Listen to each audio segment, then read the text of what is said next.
Hello everyone, good evening. I'm just back from my Toastmasters club meeting and have to rush back to another event. So let me finish part 2.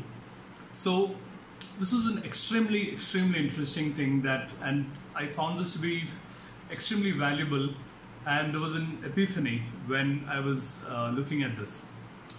So I've always believed that life, when we define our work in terms of what value it offers to people, as opposed to what value it offers to us. Of course, we earn a livelihood from our work, but what is the value that it offers to people, and what is the value it offers to a larger cause? Then I think we have an opportunity to find meaning in that work. So this is the central theme of this specific day 12. So it's what do you do, part 2. So in fact, as a matter of fact, some of the ideas that are being suggested here I experienced today. So for example, today's lecture started with, imagine if you're at a cocktail party and you meet someone and they ask you, what do you do?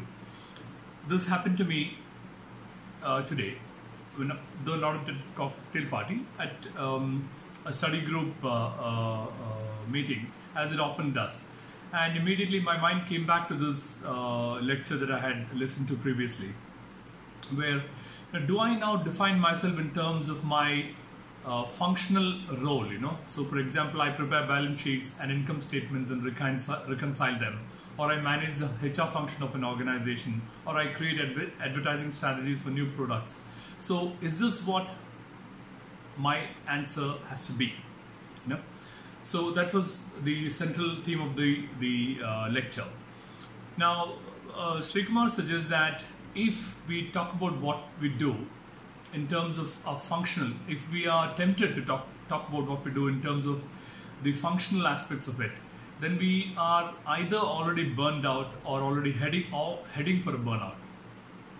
And then the beautiful story in Ramayana, where the context is that Rama, the war could not be avoided. Now Rama has to go to Sri Lanka and to Lanka and to fight the battle and bring Sita back. And a bridge needs to be built. All the mighty animals of labor, such as the monkey, the elephants, all of them are involved in laying the bridge. And all of a sudden they also observe a tiny little squirrel, and the squirrel is rushing to the beach and putting its forehead on the ground, getting some sand there, and then rushing to the bridge and shaking vigorously so the sand falls there. And looking at this, all of the animals start laughing.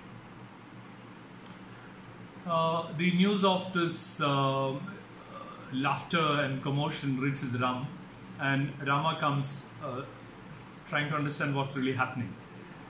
And upon seeing him, the squirrel explains to Rama, I want to contribute to this cause and I'm doing the best I can.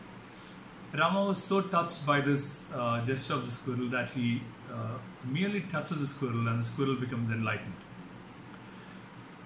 And there's a great lesson there. Think of what we're doing. We have to think about what we're doing. And Sri Kumar suggests that it is not the end result which blesses us, but it is what we bring to that journey, to the work, the attitude of work that really blesses us, right? So we have heard, particularly in the Indian spiritual tradition, it being mentioned about work is worship, work is joy, etc. So it's the end result. Our culture seems to program us to believe that the end result is the ultimate goal, and however, our spiritual tradition and wisdom from people like Sri Kumar and even Marshall Goldsmith, etc., they always talk about what is it that we bring to work, as the enjoyment is happening, as the deed is happening, not at the end of the deed. Yeah, so that's the critical learning for today. There is also the story of the Buddhist monks who who paint mandalas, it's called, and they're paints. I mean, they're painted with taking a lot of time and so beautifully created over so many hours of work and so many days. And when it's done, you have a beautiful mandala, but it is immediately swept away. It's not displayed, and it's not celebrated. The end result is not celebrated. It's only the process of making the mandala that is the most important thing. Although the mandala is a beautiful end product, but the end product, upon reaching there, the only thing that's done is swept away. Yeah? So the task for today was identify what products and services your company provides, or what is it that your job entails, and write down who is the ultimate beneficiary of that work, and in what ways can their life be improved. This was very insightful.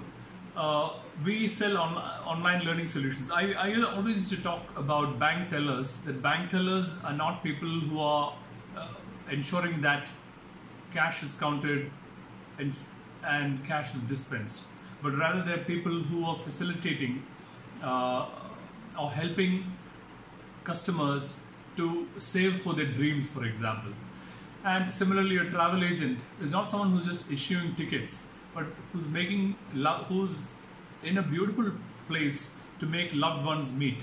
Yeah, so these are the ideas that have to replace the traditional concepts of work, where we are only focused on the end result. So that's one important attribute. Yeah, so, and when I reflected on my own work, I used to think that there was very less opportunity in my work to look at my work as something that's beautiful and meaningful. But when I embarked on the exercise, I noticed that there's tremendous opportunity to look at my work as something beautiful. I realized that we sell online learning solutions to the corporate marketplace, and I was thinking this is this is basically selling something, But I realized that it's not merely that. The beneficiary of our solutions are really the end customers. Training, for example, a travel agent to do a job well will be immediately, if the training went well, that will have an immediate effect on the customer, who will hopefully have professional service in an efficient way. In a similar way, we are helping organizations and their staff, organizations to demonstrate care for their employees by giving them training programs that are needed for employees to solve a problem. And also we are helping employees to to get a promotion, to pursue a dream, because often it is the want of a skill that prevents them from getting a promotion, or prevents them from trying to take up a new project, and so on and so forth.